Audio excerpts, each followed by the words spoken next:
दशहरा और दिवाली से पहले किसानों के लिए मोदी सरकार ने किया बड़ा ऐलान। रबी सीजन 2026-27 के लिए सरकार ने घोषित की नई एमएसपी। गेहूं बेचकर किसान होंगे मालामाल। सरकार ने बढ़ाया सरसों और चना का भी दाम, अब लागत पर होगा 90% का मुनाफा। मोदी सरकार ने आज सरकारी कर्मचारियों को तो त्योहार से पहले धमाकेदार तोहफा दिया ही है, लेकिन इसी बीच किसानों को लेकर भी एक बड़ी खबर आ रही है। दिवाली से पहले किसानों को खुशखबरी मिल गई है। मोदी सरकार ने दावा किया है कि किसानों को ये रबी की फसल में जो लागत होगी उस पर 90% तक का मुनाफा होगा। इस बार रबी की फसलों की एमएसपी को बढ़ा दिया गया है। तो चलिए आपको नई एमएसपी के बारे में विस्तार से दिखाते हैं। केंद्र सरकार ने रबी सीजन 2026-27 के लिए न्यूनतम समर्थन मूल्य यानी एमएसपी की घोषणा कर दी है। सरकार ने इस बार गेहूं, चना, मसूर, सरसों और अन्य रबी फसलों का समर्थन मूल्य बढ़ाया है। घोषित आंकड़ों के मुताबिक गेहूं पर किसानों को लागत से सबसे अधिक फायदा होगा। रबी फसलों में ज्वार, जौ, चना और मसूर भी शामिल है। केंद्रीय मंत्री द्वारा दी गई जानकारी के अनुसार गेहूं की उत्पादन लागत 3900 रुपए प्रति क्विंटल है, जबकि एमएसपी 2585 रुपए तय किया गया है। इसी तरह किसानों को लागत से 109% ज्यादा दाम मिलेगा। जौ पर भी लागत है 1361 रुपए और एमएसपी 2150 रुपए तय हुआ है, जिसमें केवल 58% का लाभ होगा। चना की लागत 3699 रुपए है और एमएसपी होगी 5875 रुपए की तय की गई है। मसूर की लागत है 3705 रुपए और एमएसपी 7000 रुपए तय हुआ है। इससे किसानों को 89% लाभ होगा।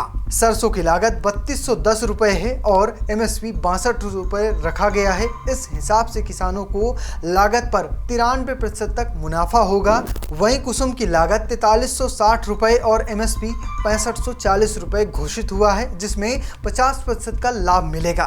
कैबिनेट के इस फैसले पर पीएम मोदी ने एक्स पर एक पोस्ट लिखा है। देश भर के अपने किसान भाई बहनों के कल्याण के लिए हम कोई कोर कसर नहीं छोड़ रहे हैं। इसी कड़ी में हमारी सरकार ने दालों में आत्मनिर्भरता मिशन को मंजूरी दी है। इस ऐतिहासिक पहल से जहां दालों के उत्पादन को बढ़ावा मिलेगा, वहीं आत्मनिर्भरता के हमारे संकल्प को भी बल मिलेगा। पीएम मोदी ने तो साफ कह दिया कि इससे किसानों की जो आय है वो भी बढ़ेगी। वहीं इस पूरे मामले पर केंद्रीय कृषि मंत्री शिवराज सिंह चौहान क्या कुछ कह रहे हैं, चलिए आपको वो भी सुनवा देते हैं। आप देखेंगे कई फसलों में 100% से ज्यादा की वृद्धि इन वर्षों में हुई है। मुझे ये बताते हुए भी खुशी है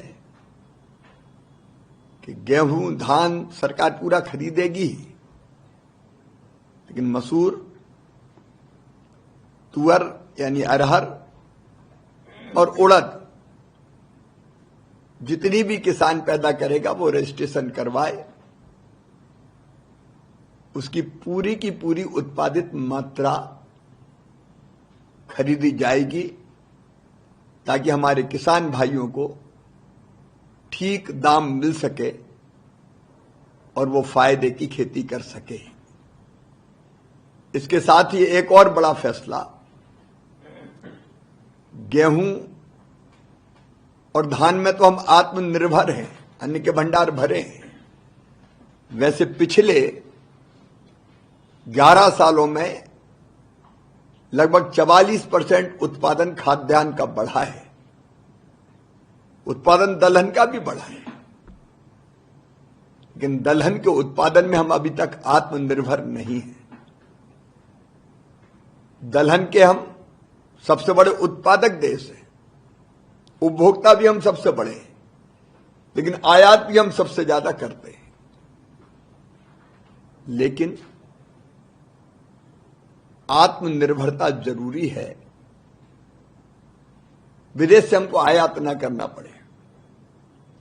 इसलिए आज दलहन मिशन को भी स्वीकृति दी गई है। इस मिशन के अंतर्गत दलहन का क्षेत्र बढ़ाने का अभियान चलाया जाएगा। हम न केवल क्षेत्र बढ़ाएंगे, बल्कि क्षेत्र बढ़ाने के साथ साथ हम दलहन की उत्पादकता भी बढ़ाने का काम करेंगे। फिलहाल आप कैसे देखते हैं सरकार के इस फैसले को, कमेंट बॉक्स में लिखिएगा और पेज को फॉलो करना, चैनल को सब्सक्राइब करना बिल्कुल भूलिएगा। धन्यवाद।